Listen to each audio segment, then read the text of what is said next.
Hola estudiante, bienvenido a esta clase de literatura española 1. Yo soy la profesora Marta y seguimos con el módulo 2, la novela de Cervantes y las rutas del romanticismo. Ahora vamos a empezar con la unidad 1, tratando de Miguel de Cervantes y el Quijote, cómo se constituyen un legado cultural en la literatura.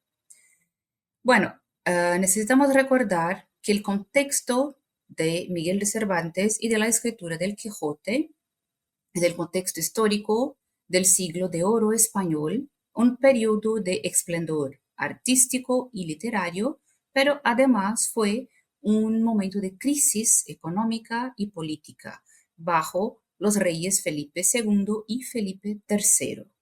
Así que en este marco Cervantes escribe Don Quijote de la Mancha o El ingenioso Don Quijote de la Mancha, una obra que logró romper con los moldes narrativos tradicionales. Miguel de Cervantes, si tratamos de su vida y su contexto, algunos datos importantes de la biografía, su nombre completo como Miguel de Cervantes Saavedra. Ah, así que nace en el siglo XVI, 1547, y va a morir ya en el siglo XVII, 1616. Era originario de Alcalá de Henares, que está cerca de Madrid. Su vida estuvo marcada por una inestabilidad económica.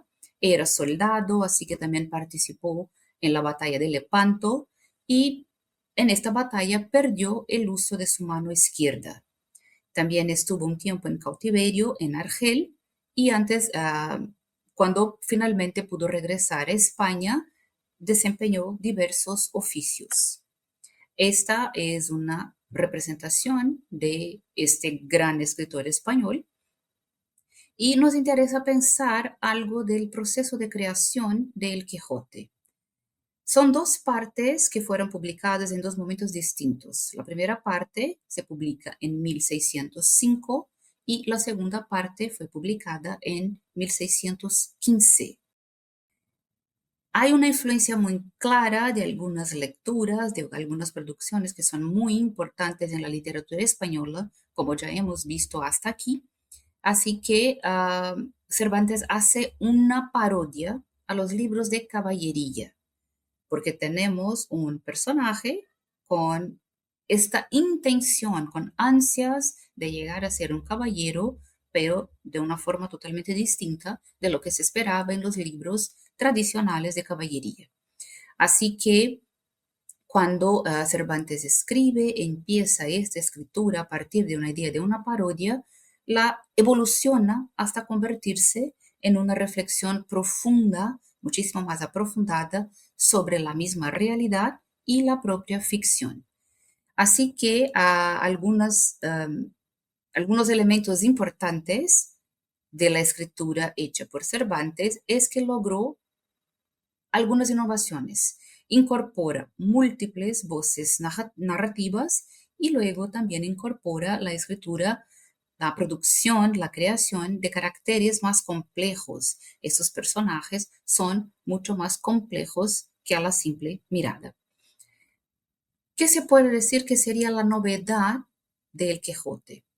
El ingenioso hidalgo Don Quijote de la Mancha es una narrativa que se presenta de modo a romper con una forma lineal de estructuración del relato como era muy típico en la época. Una distinción importante es que se la considera la primera novela moderna y en España seguramente y entre las producciones en Europa de una forma general, sí, es una de las primeras producciones en las letras modernas. Para muchos sí se dice que este es el exponente máximo de la literatura en español. Por eso que muchas veces escuchamos alguna referencia a la lengua española como la lengua de Cervantes. Es decir, tenemos aquí un proceso metonímico a partir de este escritor que logró, de hecho, ser el exponente máximo con su novela Don Quijote. ¿Cuáles serían entonces los elementos de innovación? Tenemos a un narrador que es polifónico, Así que hay múltiples voces porque se presentan diversas perspectivas. Hay distintos niveles de narración en la novela. También aparece la idea de la metaficción. Los personajes son muy conscientes de la existencia de otros libros. También están conscientes, hay muchos momentos en que dan esta clara impresión que tienen conciencia de sí mismos como personajes, como ficticios. También Cervantes innova al tratar del realismo y un incremento en la psicología de estos personajes. Así que el escritor va profundizando al hacer esta evolución de sus personajes y eso nos da una idea mucho más cercana a una realidad concreta. Era como si estuviéramos viendo tratar de algo que podría estar ocurriendo en la vida misma, en la realidad.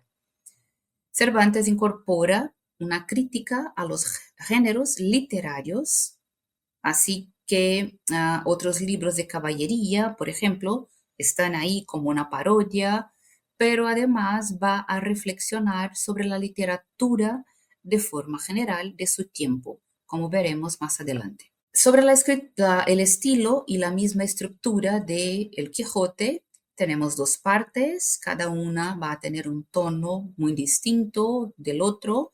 La primera entonces es más humorística, es más episódica y la segunda es más psicológica, más reflexiva. El lenguaje, hay una mezcla, hay una combinación de algunos de elementos de registros cultos, pero además de registros más populares, coloquiales, y hay, como se dice, un uso magistral, con, tiene mucha habilidad al utilizar los diálogos y esta pizca de humor todo el tiempo en la producción de esta narrativa. Echando un vistazo más específico a la novela y a sus personajes, el principal es el Don Quijote, un hidalgo que de modo general podemos describirlo como el hidalgo que enloquece por leer libros de caballería y luego, a partir de estas lecturas, de estas influencias, se convierte en caballero andante y sale por el mundo. Sancho Panza es su reconocido escudero, es el símbolo de la realidad y el pragmatismo.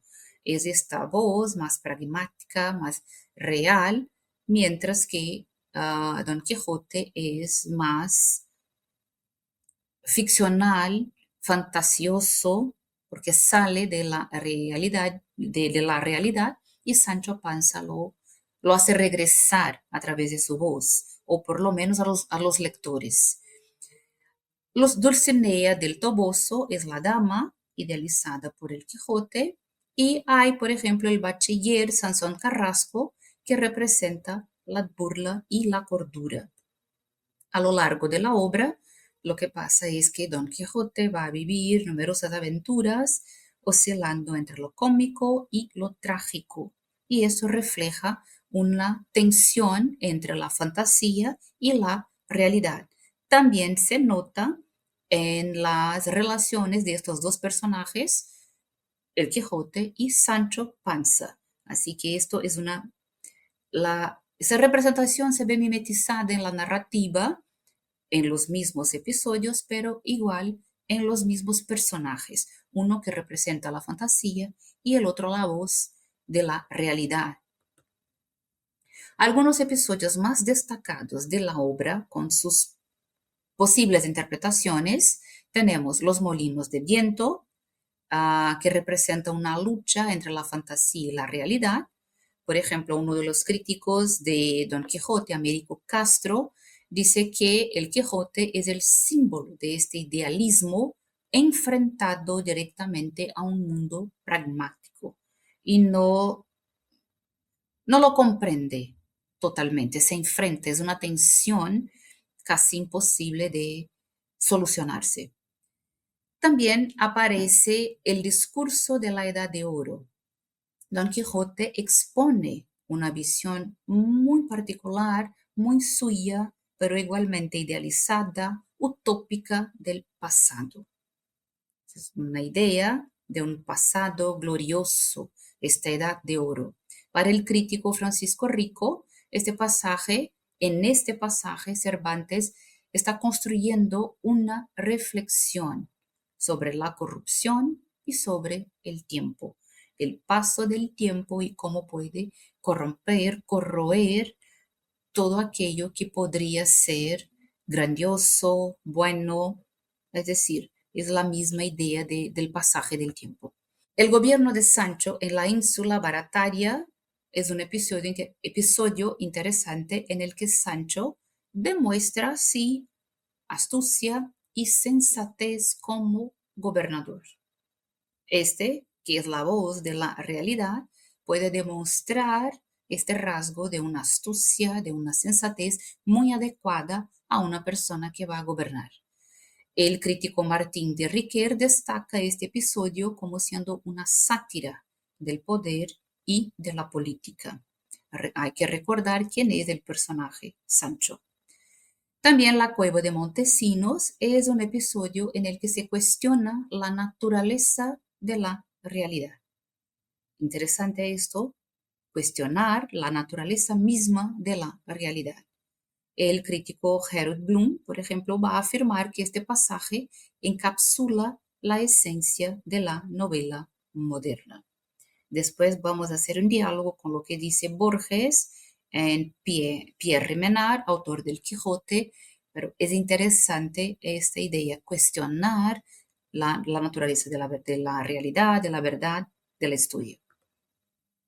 Algunos elementos importantes que podemos considerar como legado y las reinterpretaciones del Quijote se nota en la literatura universal. Es posible identificar su influencia como ha inspirado a escritores como Flaubert, Borges, García Márquez, también en el cine y en la televisión. Siempre hay muchísimas adaptaciones, versiones, desde películas, series animadas, unas versiones más adaptadas al público adulto, pero también a los niños. En fin, siempre es un tema muy recurrente. Es una exploración de la locura, de la identidad, de la percepción misma de la realidad. Así que son temas muy relevantes en la actualidad. Con el Quijote, Cervantes, de hecho, logró una obra atemporal. Más allá de la parodia, más allá de la sátira, se convirtió, así se lee hasta hoy, como un símbolo de la lucha entre los ideales, la utopía y la misma realidad. La obra pone de relieve la lucidez y también la locura. Es decir, ¿qué es ser lúcido? ¿Qué es ser loco?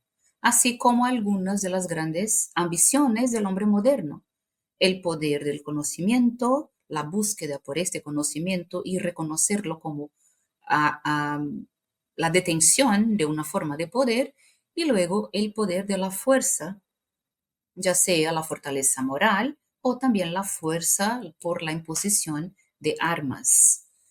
Algunos ejemplos de su impacto, de su relevancia, de su permanencia, ya hemos mencionado, pero vale la pena tratar un poquito más. En el cine hay muchas adaptaciones, incluso la película El hombre de la Mancha. En la literatura tenemos muchísimas versiones, muchísimas formas de diálogo con esta idea de este caballero andante, de este hombre que lee y pasa a la locura, a la fantasía, pero interesa pensar en específico esta versión del siglo XX, Pierre Menard, autor del Quijote del argentino Jorge Luis Borges. En la televisión también hay muchísimas series, dibujos animados que van a reinterpretar a este personaje y luego presentarlo a los públicos de los niños, de los adolescentes, a las nuevas generaciones. De hecho, esta obra vale la pena por, como habíamos dicho, ser atemporal y representar esta lucha entre la idealización y la misma realidad.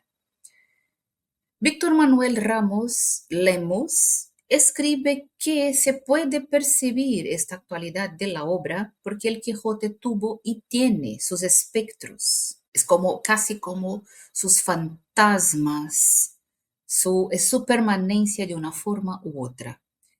La primera novela que se escribe en América Latina en 1816 se llama El Periquillo Sarniento y su autor, un mexicano, José Joaquín Fernández de Lizardi, dice que él tenía por modelo al Quijote.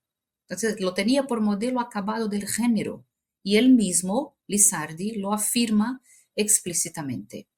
Mas yo, con su licencia, tomo el Quijote de Cervantes, la obra maestra en clase de romances. Y luego el mismo autor pone una advertencia. No trato de comparar mi obra con la del gran Cervantes, pero concluye, lo que hago es valerme de su Quijote para defender mi periquillo. Así que, claro, por una influencia quizás obvia, muy evidente, las novelas que se escriben en América van a tener su tanto de influencia de lo que se leía, de la América hispánica, claro, de lo que se leía de las letras españolas y el Quijote como una obra maestra no podría dejar de serlo.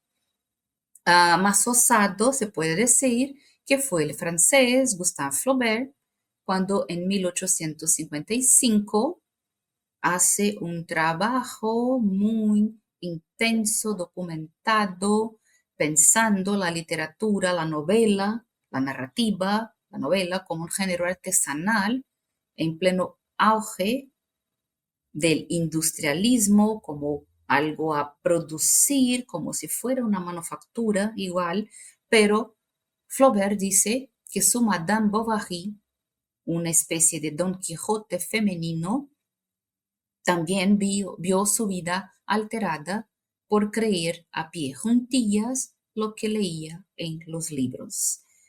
Se choca la realidad de su vida de esta mujer con la fantasía, la idealización a través de sus lecturas, exactamente igual que el Quijote. Lemos dice entonces que los escritos de Borges, del argentino, sobre Cervantes fueron muchos, y su ficción también demuestra que el Quijote, siendo la primera novela moderna, servía de modelo, de influencia, de inspiración para otros autores. Y en Pierre Menard, autor del Quijote, lo que tenemos es la presentación de un escritor que también sería francés, en otro tiempo, en el siglo XX, que quiere escribir no otro Quijote, sino el Quijote, palabra por palabra, párrafo por párrafo. Dice el texto, claro, el autor, Borges, pero vamos a comprenderlo como un cuento, como un texto también ficcional.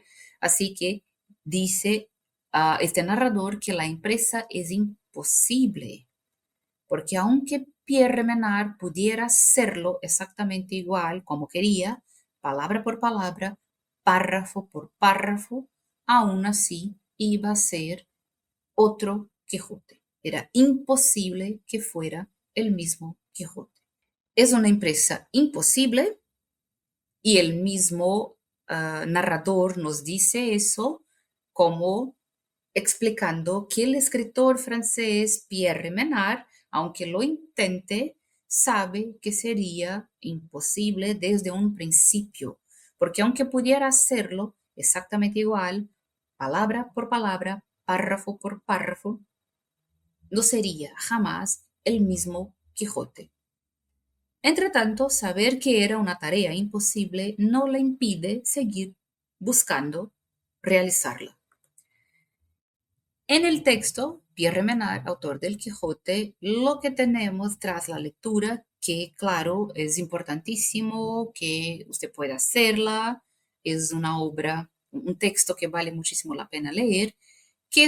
Pero qué es lo que este autor nos presenta? Este narrador que va a hablar de este trabajo de su amigo escritor Pierre Menard. Ha sido un trabajo de años.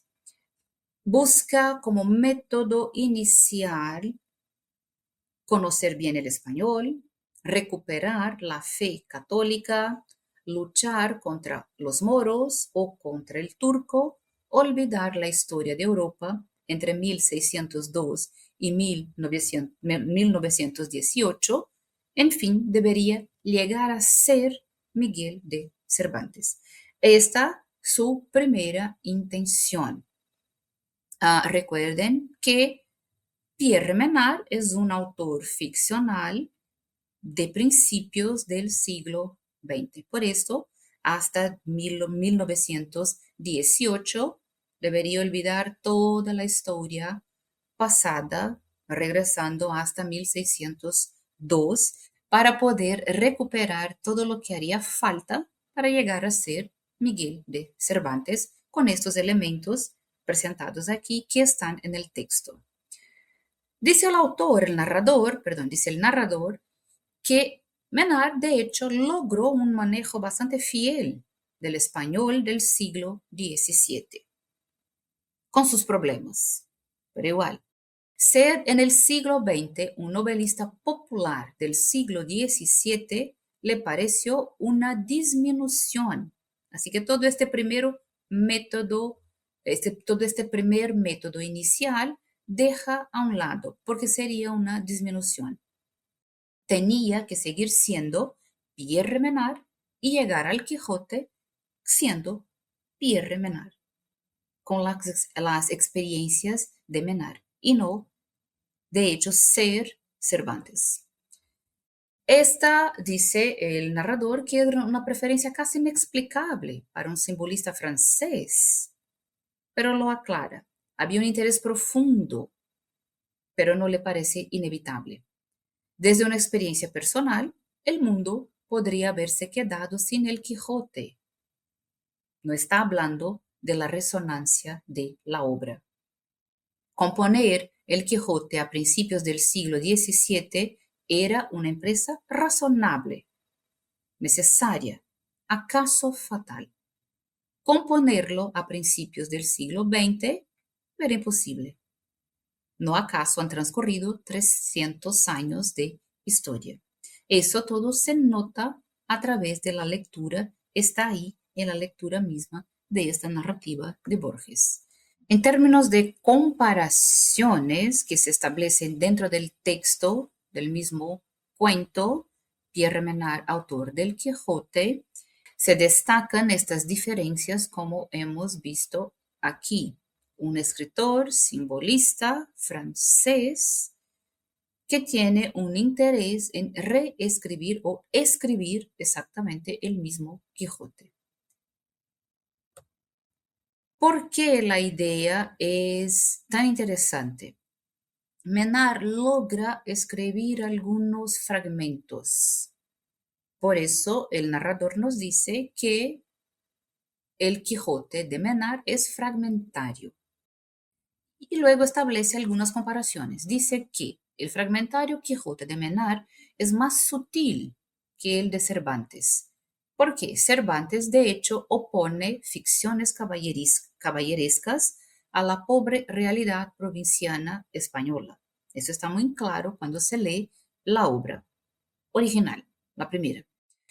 Menard, como un escritor francés a principios del siglo XX, elige como realidad a la que va a representar la España del siglo XVII.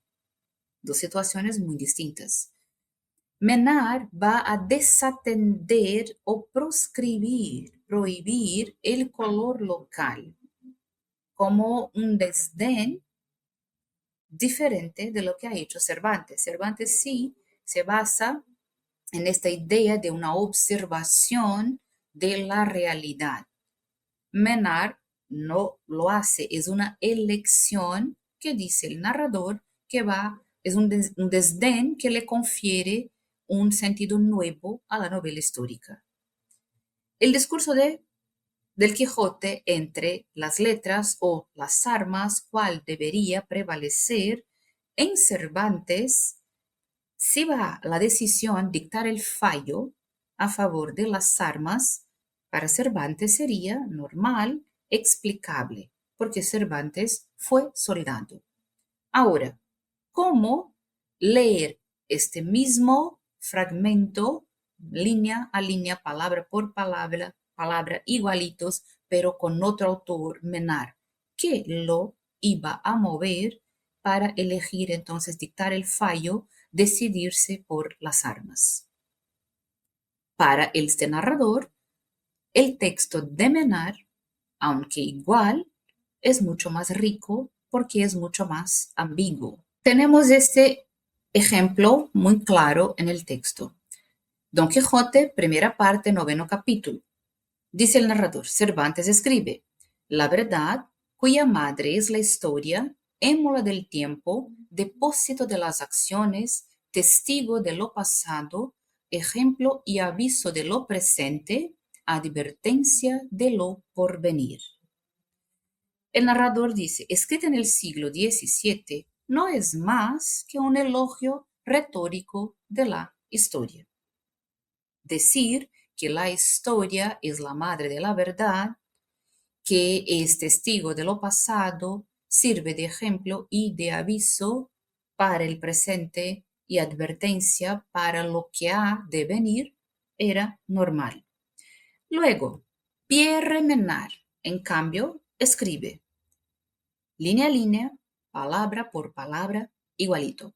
La verdad, cuya madre es la historia, émula del tiempo, depósito de las acciones, testigo de lo pasado, ejemplo y aviso de lo presente, advertencia de lo porvenir. Redactada en el siglo XX, aunque sea a principios de ese siglo, es una idea asombrosa.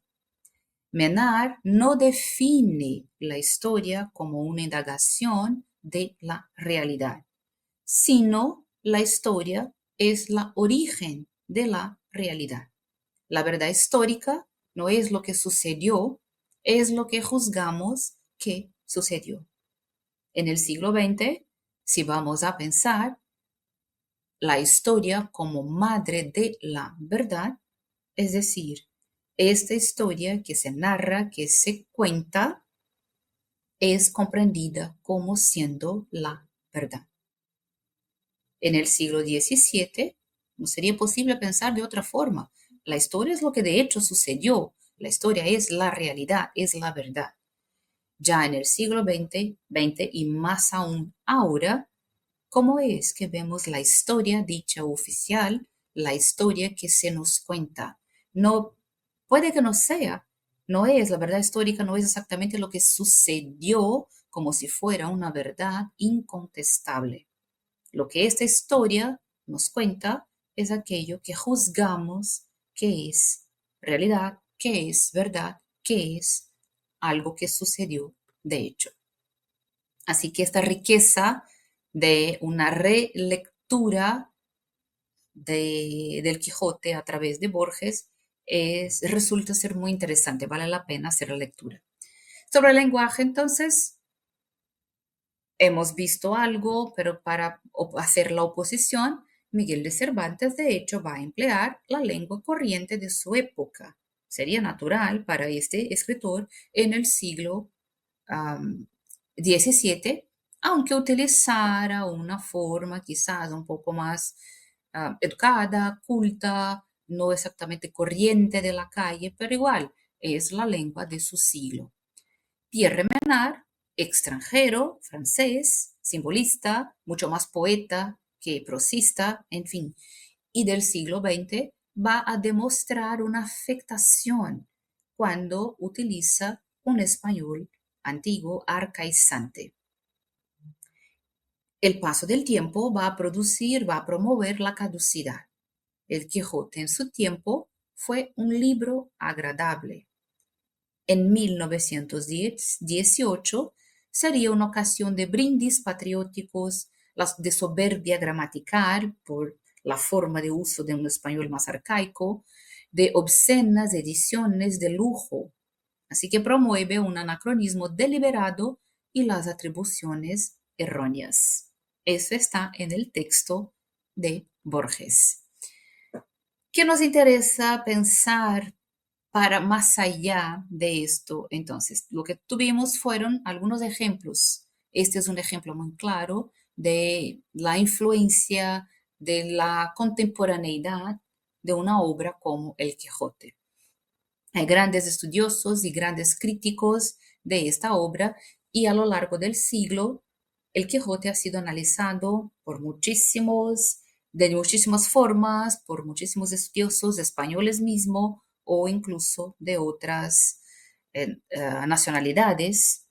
Aquí, por ejemplo, tenemos algunos, como ya he mencionado, algo de su cita, Américo Castro, como historiador cultural, filólogo, crítico literario español del siglo XX, propuso una interpretación del Quijote como exactamente la idea del idealismo enfrentado a la realidad.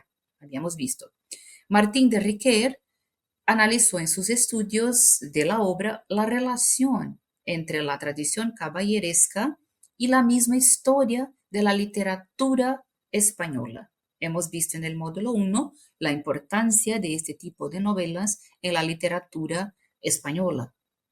Para Riquer hay una relación muy importante con la misma idea de la literatura, el desarrollo de la literatura española de forma general. Francisco Rico, como destacado filólogo, historiador e hispanista, fue editor de múltiples ediciones críticas del Quijote, estudioso también de su contexto histórico y su contexto literario. Editó incluso la edición definitiva del Quijote para el cuarto centenario de la novela en el 2015. Una voz extranjera sería Harold Bloom, un profesor y crítico literario estadounidense, que consideró el Quijote como una de las piedras angulares de la literatura occidental, una de las más importantes. Bloom subraya la profundidad psicológica y la influencia de El Quijote en la novela moderna, para más allá de las letras españolas y sino para las letras, la literatura occidental en general. Javier Cercas, un escritor y traductor español, ha escrito muchísimos ensayos sobre la relevancia del Quijote en la literatura contemporánea. Las ideas que se presentan ahí están siempre revisitadas, adaptadas, permanecen ahí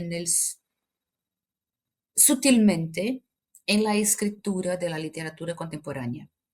Carlos Fuentes, uno de los grandes escritores en lengua española, mexicano, diplomata, resaltó el carácter universal de la novela del Quijote y su capacidad para reinventarse en cada generación. Es una de estas historias que contamos, recontamos y creemos que sea importante que las nuevas generaciones la conozcan. Así que múltiples lenguajes siempre van a retomar lo que se presenta en el Quijote.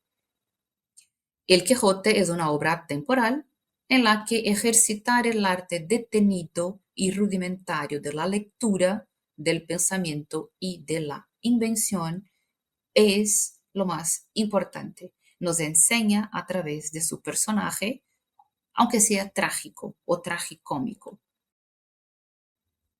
Algunos lectores influyentes o escritores importantes que fueron lectores de Cervantes están Vladimir Nabokov, impartió un curso sobre el Quijote en la Universidad de Harvard entre 1951 y 1952, lo que pone de relieve la importancia de la obra. William Faulkner también afirmó que leía el Quijote todos los años, como algunas personas leen la Biblia, así que lo ponen como casi un libro esencial. Y muchos otros escritores latinoamericanos como Carlos Fuentes y Gabriel García Márquez fueron lectores de esta obra y se puede rastrear, encontrar estas referencias o estas influencias de lectura. Lemos va a hacer una apreciación de la obra y dice, esta obra que inaugura la era de Gutenberg del siglo, de hecho el pasaje fines del siglo XVI para el siglo XVII, Inaugura la era de Gutenberg en que la lectura se convierte en una actividad estructurante de toda experiencia cognitiva y estética, extendida como el más acabado modelo de la imaginación literaria. Es en ese postulado que descansa la fama de Cien años de soledad, declarada por Carlos Fuentes como el Quijote americano o el Quijote latinoamericano.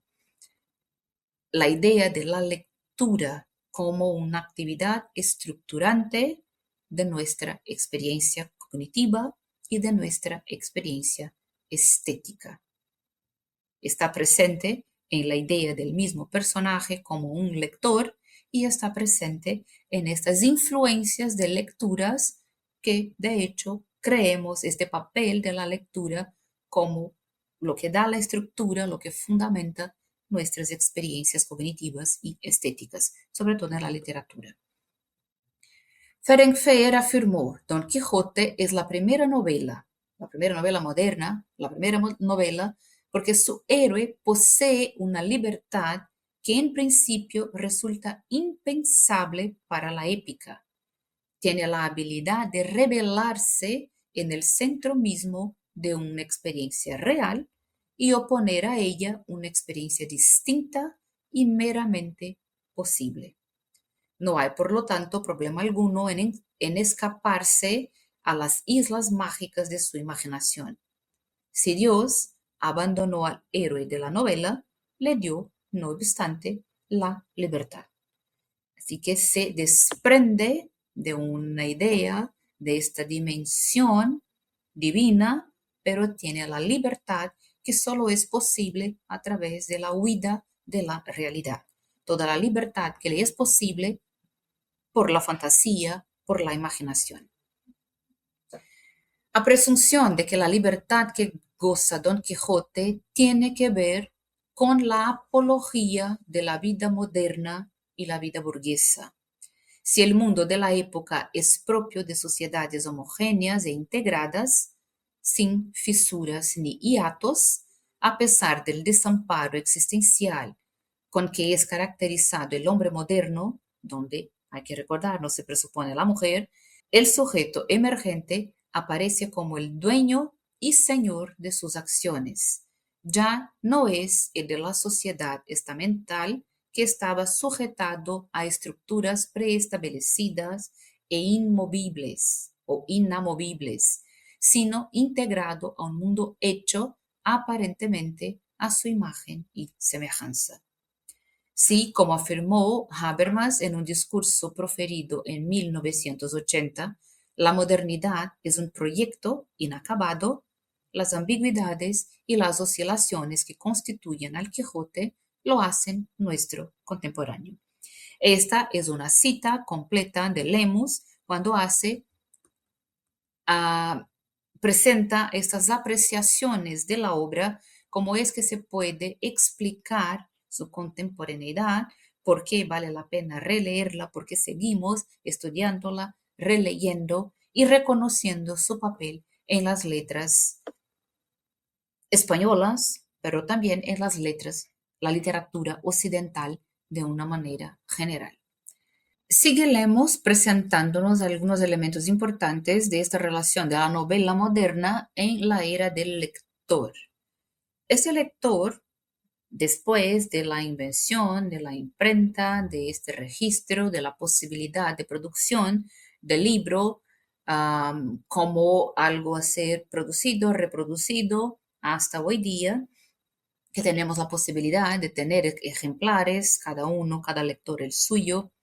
En fin, la modernidad del Quijote y esta relación que el lector establece con la narrativa, con la lectura, es importante porque este lector se relaciona con el mundo a partir de las representaciones en los libros.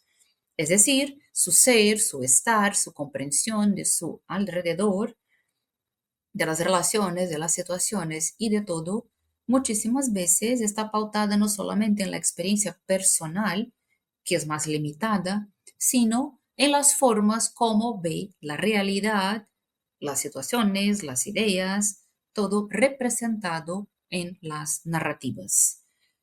Una cita importante que nos presenta a través de González Barrera es que en la época la ficción novelística era considerada dañina, peligrosa y disparatada para la sociedad contrarreformista.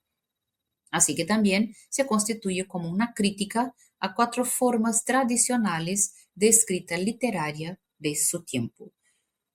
Eso prosigue hasta cierto punto cuando tenemos en Madame Bovary una mujer que es influenciada por sus lecturas y eso se nota en el tiempo, más adelante, incluso hasta muy cerca, cuando hay algunos intentos de decir esta obra no es adecuada para tal o tal grupo, esta obra debe de ser banida de la escuela porque estas ficciones, estas narrativas, estas lecturas pueden ser consideradas dañinas, peligrosas, etc.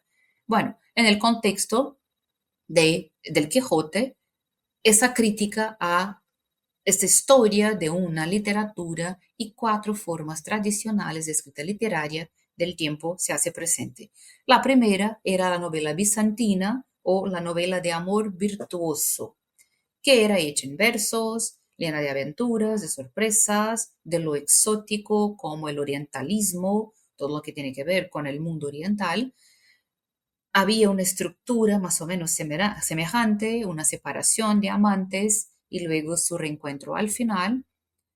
Una estructura que no es exactamente muy rigurosa, que puede repetirse a perder de vista para que tengamos más y más y más aventuras. Es un rasgo que prosigue en telenovelas, por ejemplo. Es decir, para que tengamos cientos de capítulos, muchas situaciones deben repetirse de una u otra forma, pero son situaciones que son problemáticas, hay que ver que son tensas, que son, crean el suspenso, en fin, para que pueda resolverse hasta que venga otra, etcétera. Más o menos como la historia de las mil una noches. Historias de aventuras que prendan el lector y que puedan repetirse hasta llegar al final. También es una crítica a la novela pastoril, presente en la descripción idealizada de Aldonza Lorenzo, transformada por Don Quijote en Dulcinea del Toboso. Este hidalgo caballero andante confunde y la idealiza de esa forma. También otros personajes van a repetir algunas escenas fingidas de la Arcadia literaria con la vida campesina, el ideal de la naturaleza, etc. Son momentos del Quijote en que se nota una crítica a esas cuatro tradiciones de la novela de la época. La misma novela picaresca, que está en una tradición más cercana a Cervantes, con la presencia del antihéroe, hemos hablado de eso, el más representativo siendo el Lazarillo de Tormes. Algo de estos rasgos de la picaresca, del pícaro, de este antihéroe, se notan sutilmente en Sancho Panza, pero estará en otro personaje como el galeote Ginés de Pasamonte, que era un esclavo condenado al trabajo de remar en las galeras. Por eso un galeote. Así que tenemos esta idea como un esclavo condenado. ah, este antihéroe aparece y estos rasgos se perciben en este personaje. Y la misma novela de caballería, que está presente en el nombre del personaje, en el carácter de las aventuras que van a estructurar la narrativa y en todo el sistema de elementos que constituye la construcción.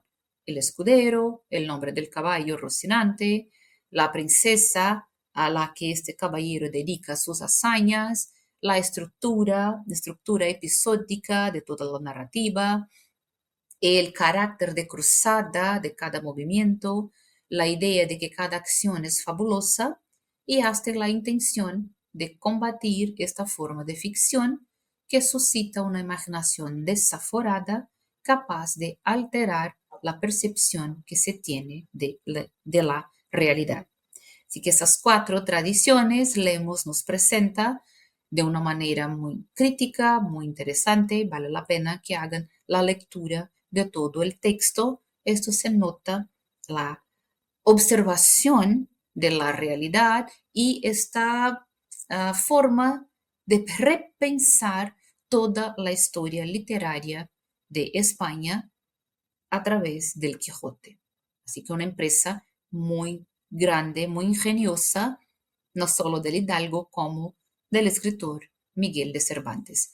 Por eso le dedicamos toda una clase a pensar y está como la obra maestra de la literatura española, no solo del siglo XX, porque es muy contemporánea y tiene su influencia hasta ahora, hasta hoy. Otra relación importante es esta entre la ficción, la lectura y la misma locura. Tenemos a un protagonista que es afectado por las distintas formas de ficción que lee y están mimetizadas, representadas en varios episodios, como hemos visto estas cuatro tradicionales dentro de la narrativa.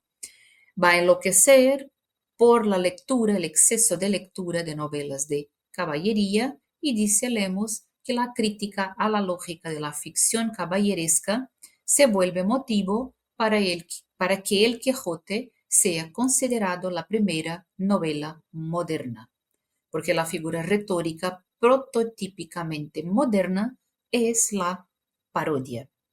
Es la transgresión a una convención, pero al mismo tiempo mantiene su vínculo con esta convención, con esta tradición. No la supera, la presenta de una otra forma.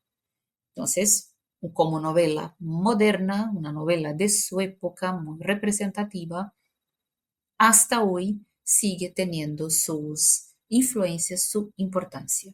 Están las referencias, es bueno que podáis hacer la lectura de la obra, también del texto Pierre Menard, autor del Quijote de Borges, y de estos textos teóricos, de estos artículos aquí, porque vale la pena comprender un poco más sobre el autor y sobre la obra, que es considerada la más importante quizás de las letras españolas, pero una de las más importantes también de las letras de la literatura occidental. Así que terminamos la clase, que tenga buenos estudios y nos vemos en la próxima.